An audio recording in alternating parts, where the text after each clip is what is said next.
Okay. So we're just talking about James Taylor and strumming songs and doing and learning to kind of strum with your fingers so that you could go into finger picking kind of seamlessly for another part of the song. And even in like Sweet Baby James, where so using your thumb and your fingers, which I'll get more into in a second, you know.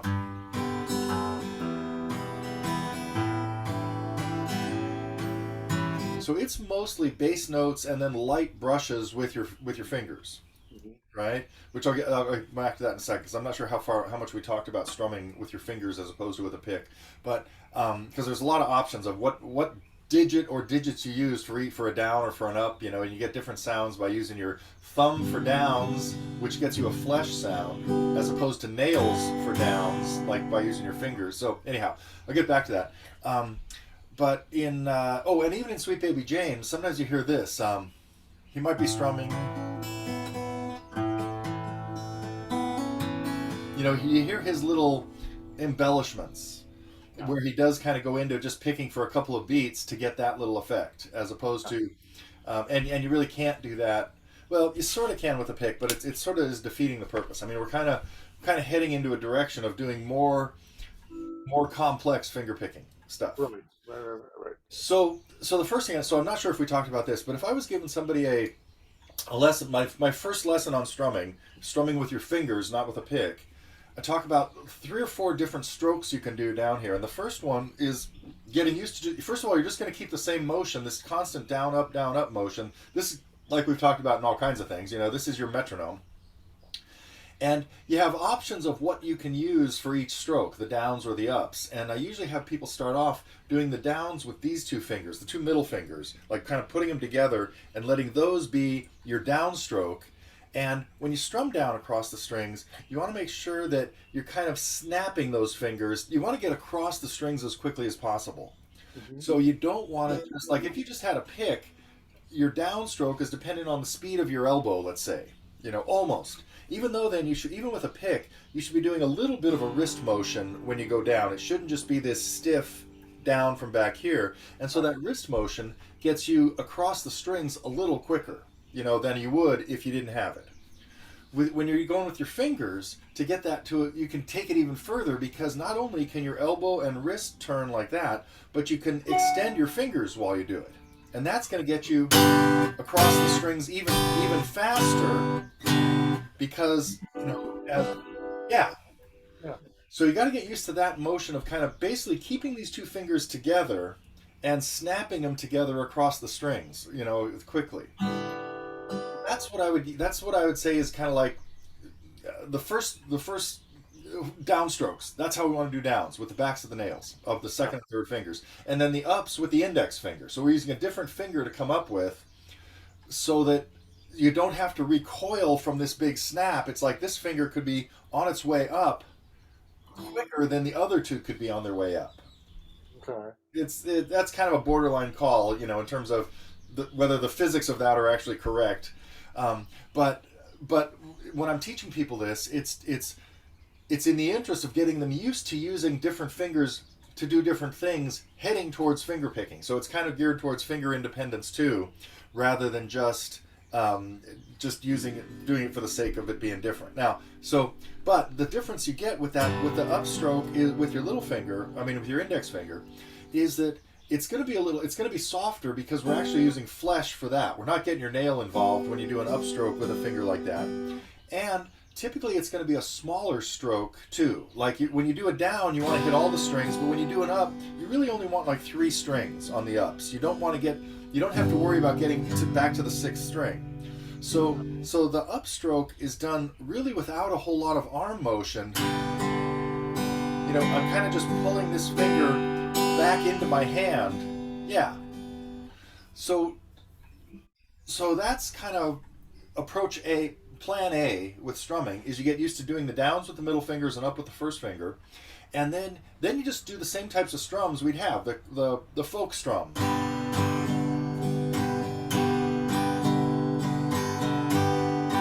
But it takes some practice, to get these kind of Yeah. coordinated and not crossed up, Right. right? Yeah. Um, TK's out of the up. Keeping yeah, notes out of the up is, yeah. Yeah, yeah. So your fingers are kind of doing this thing. They're doing separate things. These two are kind of they're almost moving in opposite directions at the same time. Right. You know, so um, and then the one of the other main reasons I start with strumming like this is that this reserves your thumb to hit bass notes. The next thing we're going to work in is playing City of New Orleans. Riding on the city of New Orleans. And so like we'd move kind of from the folk strum into maybe a rock strum, what I would call the rock strum. What made the folk strum its kind of main characteristic was the up on the and of two, nothing on beat three. One, two, and. That puts an accent on that and of two. And that Right. kind of gives this a little syncopated sound anyway, as opposed to if we put that down in on three, now I've got what I would call a rock strum because we'd use that in something like Lord, I was born around with me. It's a little more incessant, a little more driving kind of sound, and the folk one is a little more laid back. Then I would talk about a ballad strum that we've talked about a little bit before too, where we miss beat two. And what that does, so it's down, rest, down, down, up, right? The only eighth notes in there would be on beat four. Right. And um, Yeah. yeah, yeah.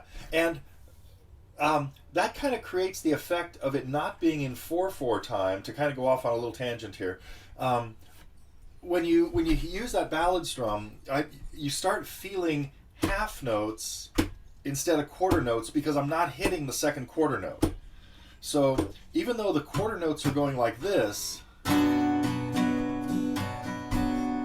I'm feeling four beats there. 1, 2, 3, 4, 1, 2. But if I switch into the ballad strum, I only feel two beats. 1, 2, 3, 2, 1, 2, 1. I almost want to count to four there over Yeah. two measures, but I'm counting the half notes now. Right. Okay, and so that's kind of like our three main categories of strums before we get into using your thumb, and that opens up the category of what I call a country strum. This is where we bring in the bass notes and do something like bass down up, or the second half could be up down up. And that's, all of these fall into this country, or what I call the country category, because it's what you'd use for something like City of New Orleans or Teach Your Children or songs like that. But this gets, all your digits involved doing different things. And that again is opening up the door for finger picking a little bit, further down the road. Um, so that's kind of like that's my 5 minute lesson on strumming. All of which should be most of which should be kind of like old news to you, except maybe getting used to doing this stuff with the fingers, with the downs and the ups like that. Yeah. But I think we talked about that a little bit. But Yeah. um, and had one oh so to go way off on a tangent, even you can get one more. Not this is way off. Um, then I also sometimes have people learn to play putting these two fingers together as if you had a pick there. Right. Using that, right? That now you're getting, and what that does, it gets you the nail sound both directions. Because now we're using your thumbnail for the up, Right. and I call that one the invisible pick because it's like you had a pick in your hand. Right. And it pretty much sounds like it, but what you can't do, it's hard to do something like pick out bass notes clean with this. It's harder to, anyway. Yeah. That was pretty good what I just did. But so ignore that. Bad example of something you shouldn't be able to do. Okay. Right. Right. But anyway, okay. So practice those things with that country strum where we're hitting bass notes. We've done that's pretty much how you're playing Sweet Baby James, except that it's in 3/4. That's how you're gonna be playing Sweet Baby James. It's in 3/4, so we're not doing any alternating bass notes because you only have one bass note per measure, Right. right? But if you're playing, "Take Me Home, Country Roads" or the other songs I just mentioned, "City of New Orleans" and stuff like that, City of New Orleans, yeah. that would be where you're going bass down, bass up. You've got two bass notes in the measure on beats 1 and 3, Right, right? right, right. So So something like Sweet Baby James. I'm just trying to. Okay, so, which is in 3/4. Yeah.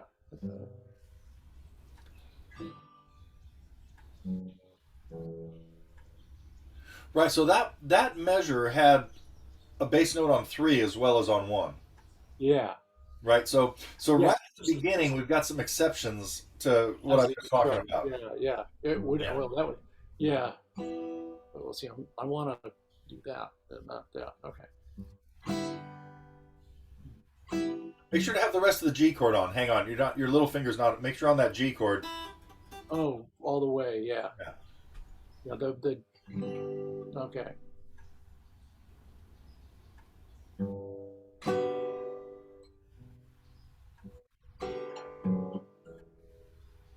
And then when you get to that E minor or E minor 7, whatever it is, what chord are we playing there? Just regular E minor? C minor 7. E minor 7. Okay.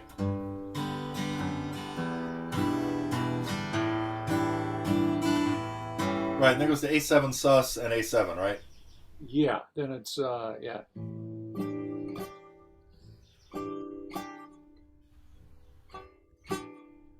Yeah. Try to get an up in there on the and of 3. You want to hear like bass down down up, and that up. That up is really important because let me think about this. Because the whole song has a bit of a swing feel to it. Yeah. And if you don't have any ups in there, there is no swing feel. The ups have to be late. We talked about this with the swing Yeah. thing. So if I just hear this,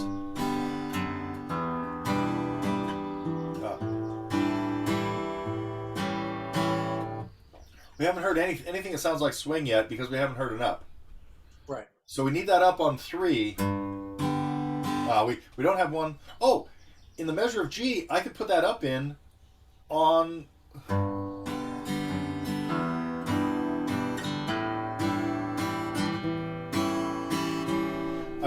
I did the up on most of those chords. I did the up on the and of 3, but it could be in there on 2 as well. So I had an up in there on the and of or right on 2. I went bass down up. These ups are kind of subtle because they're soft and they're small and they're kind of in the background. It's not. I wouldn't go to trouble to do this. I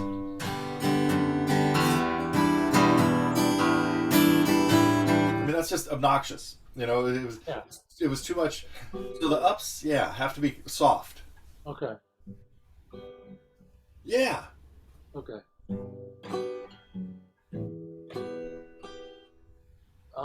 Yeah, boys. That's just not okay. Yeah, what I want to do is hit those with, like we're hitting, like I'm in finger picking position, and I'm gonna, Right. okay, but I want to, okay. So it's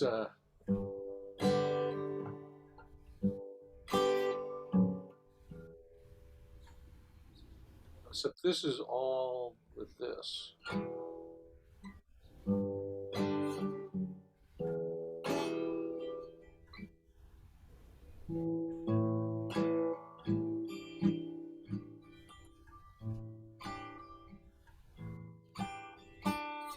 Yeah. No, I'm not getting that. It's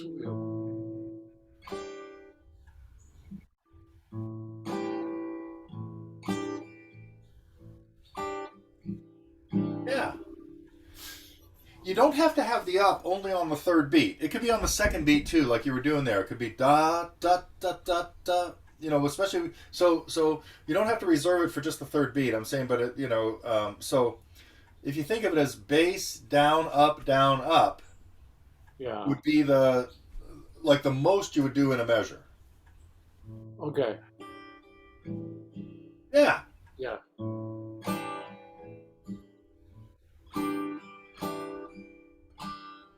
And then right there, you'd be into the next measure. So we'd hit another bass note, right? Yeah. Um, well, let's see. So do one measure of sus and then one measure of A7. Right. Yeah. It's one measure of this. Right? Good. And then to the A7 sus.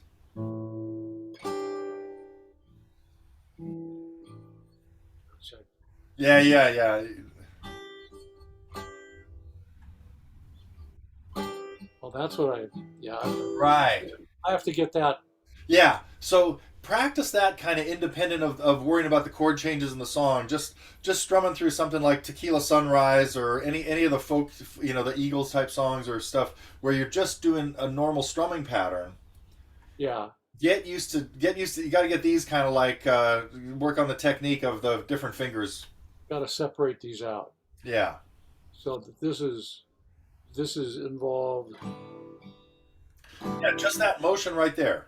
That's the motion to practice. I'm thinking more about just bringing this back as opposed to. Yeah, yeah. You don't have to bring your wrist up really high. It's like it's smaller motion. Oh, Yeah, perfect.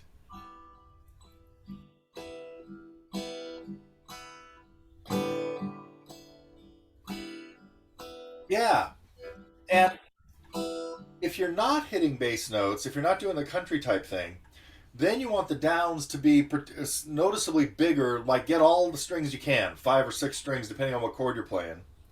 So you do want to hear bass notes on the downs that you don't want to hear on the ups. right.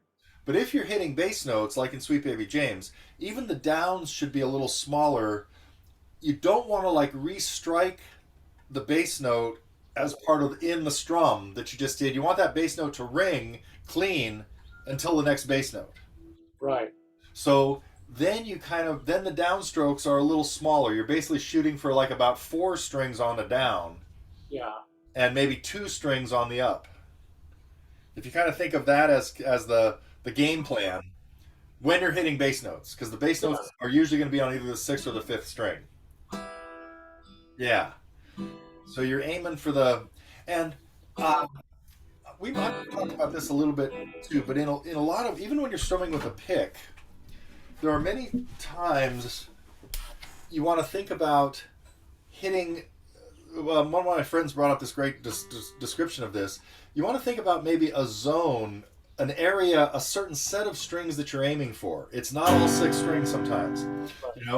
I might do a strum that has on the first beat I aim for just bass notes, but I aim for 2 or 3 bass notes. Then on the next, I might have an up after it, and I want to hear maybe 1 or 2 high notes.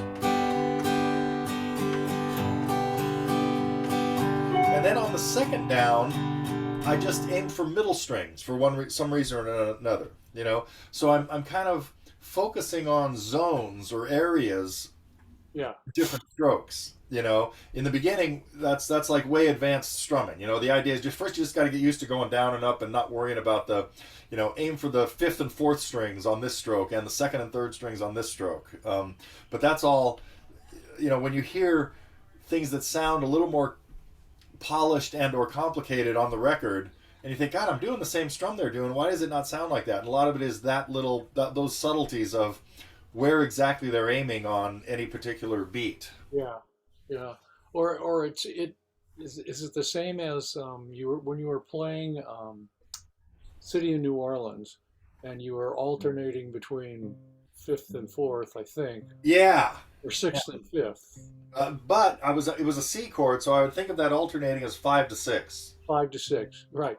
Right. Yeah. So City of New Orleans is in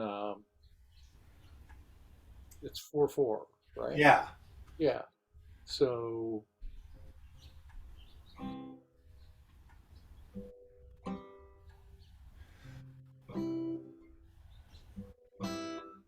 So wait, so that after that second bass note, it'd be an up. What you tried to do was you tried to play a note on the and of 3. You hit a bass note on 3, and and then you were hearing something happen on the and of 3, and you did that as a down with your middle fingers. So you did something like this, and that stroke had to be an up because it was an and. Yeah. When you got to the second bass note, if you wanted to hear something on the and of 3, it has to be this finger on that. You know, 'cause basically you're still keeping that same motion that you do if you had a pick here. You know, your hands going through this constant down, up, down, yeah. And so I'm not sure if we talked about this, but when you, especially in country songs, the generally the best note to have when we're finger picking, we've kind of got patterns of bass strings that we use depending on where the root of the chord is. So when the root's on the 6th string, I teach to get the second bass note on the 4th string. Right. And the same thing when the root's on the 5th string, we use the 4th string as the next bass note.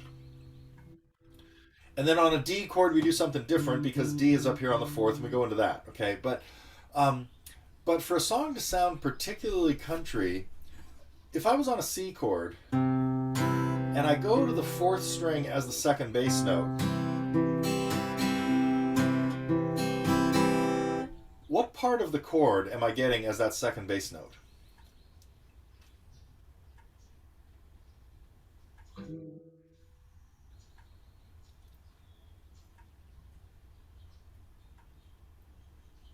You're getting the what part of the chord, or do you? Yeah, I think you had. Or what part of the chord? What part of the chord? What number of the notes in the chord is that second bass note? Oh, when we're doing like this. If you do that on a C chord, yeah. Yeah, that's the third. Right. Okay. So on a C chord, we get this is what it sounds like to be going to the third as a second bass note. But if I go to a G chord and do the same thing, I'm getting D now on my G chord. Right. Which is, of course, the 5th of the chord. Yeah. And that's kind of a cooler seesawing kind of sound than the third. The third's a little more harmonious, but not kind of as country sounding as the 5th was. Right. And so the 5th is, if you hear, if I was playing bass to City of New Orleans, yeah, and it was in C, I don't know what key I would probably do it in C, I think is what I usually teach people, but this is what I want to hear in the bass. Bom, bom, bom, bom, 1 5 1 5. Yeah. So anytime the root of whatever chord you're playing is on the 5th string anywhere, you've got the 5th of that chord on the 6th string at the same fret. Okay. Yeah. If I was playing an A chord, there's my E. You know, I mean, there's the 5th. There's that same sound. So it's really easy. So that's a great sound, and an important sound to country type strumming is that you alternate down to the 5th when you can. Which is why when we start strumming a D chord, we change the rules from finger picking to hear this. There's that same sound down to the 5th. Right. Right? The only chords, so when the root's on the 6th string, then we have a little different problem because we can't go down to the 5th when the root's on the 6th. Now on a G chord, that's taken care of automatically because we've got the 5th on the 4th string. Works out great.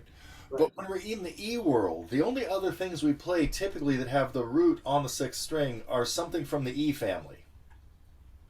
Okay. Like and a bar chord, any bar from the E family. Yeah. So I typically, just in the interest of thinking more of finger picking, have people go do 6 and 4 in the bass for a finger picking song in there. Now what we're getting though is 2 roots. So I'm not hearing that 5th sound, but for finger picking in E, that still sounds great. But if I wanted to play a country song in the key of E, here's another pretty cool sound. Now what I'm doing there is I'm using the 5th string and hammering it on from the open. Well, that's what I want to hear in On the Road Again. Just can't wait to be on the road again.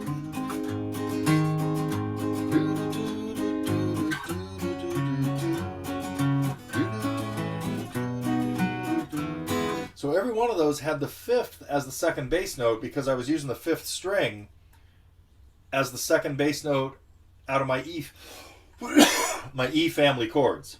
Okay. Okay. Okay. Okay.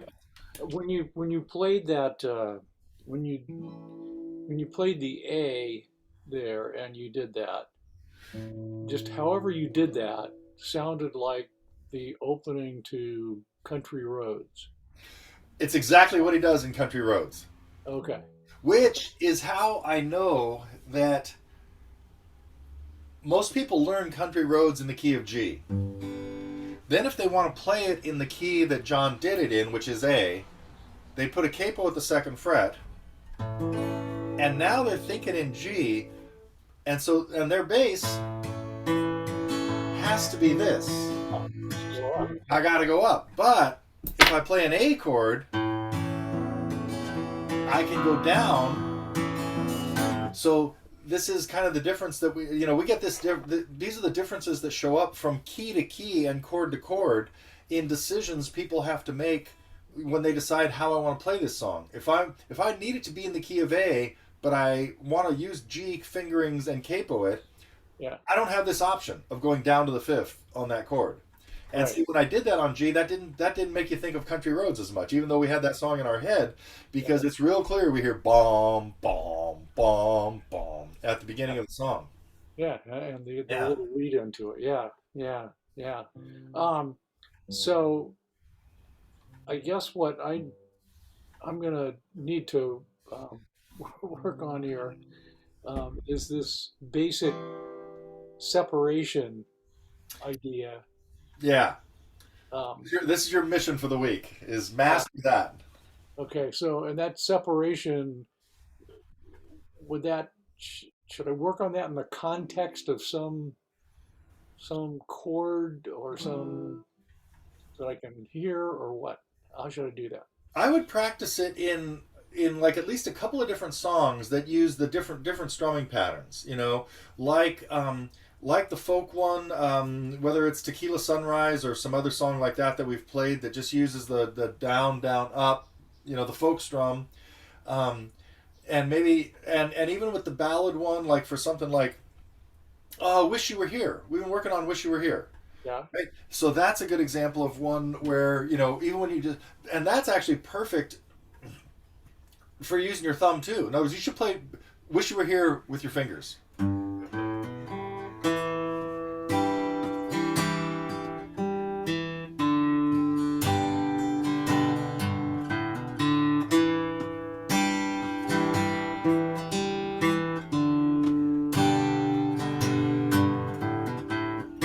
You don't even miss notes like that.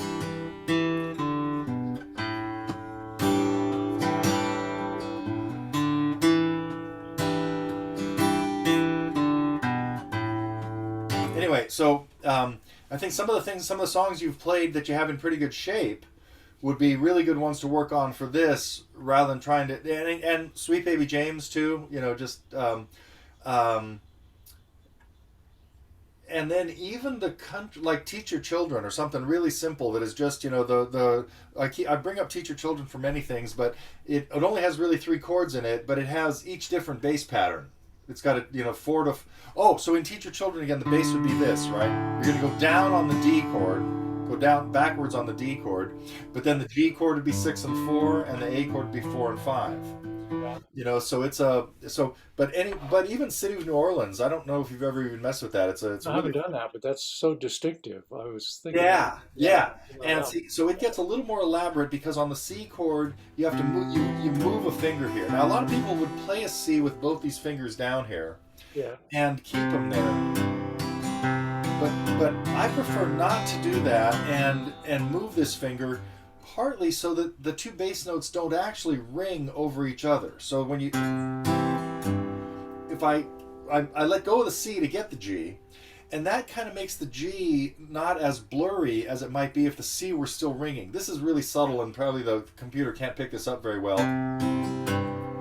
But right there, the C is still ringing, and it doesn't really obscure too much.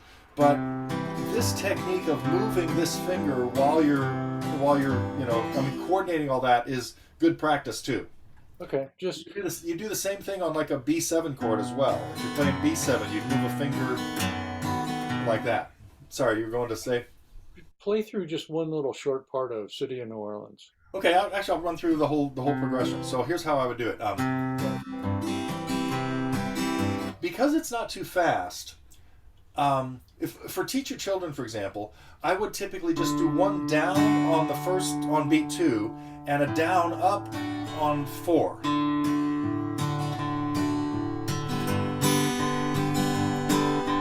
Because it's so quick. Now, Yeah. City of New Orleans is a little slower, so I might do bass down up on the first beat and then bass up down up. I can make this busier because it's slower. Riding on the city of New Orleans, Illinois Central, Monday morning rail. Now, right there, I got to a C chord, and G was going to be the next chord. Yeah. So I didn't go to the 5th in the bass on the C. I didn't want to hear this. It's like I wanted that G, although in the beginning of the song I did. Riding on the city of... But when it comes back to the C at the end of that phrase, Yeah. Monday morning rail. This is a good time to hear a different bass note to set me up better for this, for like the G as a turnaround chord. So that wasn't really planned, but I just realized I didn't want to hear G in the bass right there just before my G turnaround chord. Right. 15 cars and 15 restless riders. You can always put in like that little option on the C chord too as a hammer on, like we saw in I've Just Seen a Face and stuff. 3 conductors. Boy, and I don't like that. On the first A minor, I did go to the 6th string in the bass to kind of give the same example, and I don't like it. It's like, in this case, I want to go up to the 5th. 3 conductors, 25 sacks of mail. And that's partly because when I get to the G chord, boy, this all really happens in my brain, like behind the scenes, as I'm playing through this, and pretty subconsciously. And so I consciously went to that E on the first A minor, and I thought, that's not what I would have done. And when I heard it, I said, that's why I wouldn't have done it. I didn't like it. I want to hear that, and especially when the A minor is going to G, because on the G chord I have to go up to the 5th, and so the consistency of this sounds better to me than this. Right? Yep. So Yep. Okay. these are some of the subtleties that enter the equation, when on the fly. Are you actually thinking ahead, or is that just happening? It's just happening. It's like what I unconsciously or subconsciously want to hear there, and then when I analyze it, like on the A minor, I hear that bass note. I got to go up to that bass note, and then when I think about it, it's because on the G chord. So it is because I know coming up on the G chord, I got to go up on the bass, and so I want it to sound consistent with what's about to happen afterwards, and that was pretty subconscious, but it was like that's what's going to sound best here. Now, I've played this song for like 45 years, so it's I know what I want it to sound like, Sure. Yeah. So Yeah. So on your lesson, if I look up your lesson and pull the progression out on City of New Orleans, are you strumming that, or you? yeah, I probably it's probably just I present it as a country strumming song. Oh, okay. Yeah. All right. Yeah. Now, that doesn't mean I wouldn't do it as a finger picking song either, Or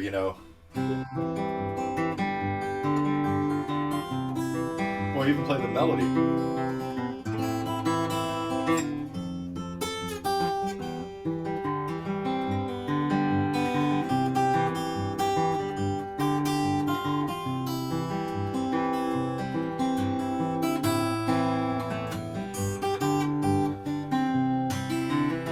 Wow, I guess it'd make a good instrumental too, now that I think about it. There you go. Yeah. So. Okay. Okay, well, that gave you something to work on for a little while? Oh yeah, yeah. I think I'm good next week. Okay. Um, far as I know at this point. So Okay. if if you don't hear from me, I am. So Okay. I'll plan on that, and I'll put together a playlist for you. oh Hopefully yeah. today. Good. All So, right. Thanks, Neil. all right. All right. Fun as always.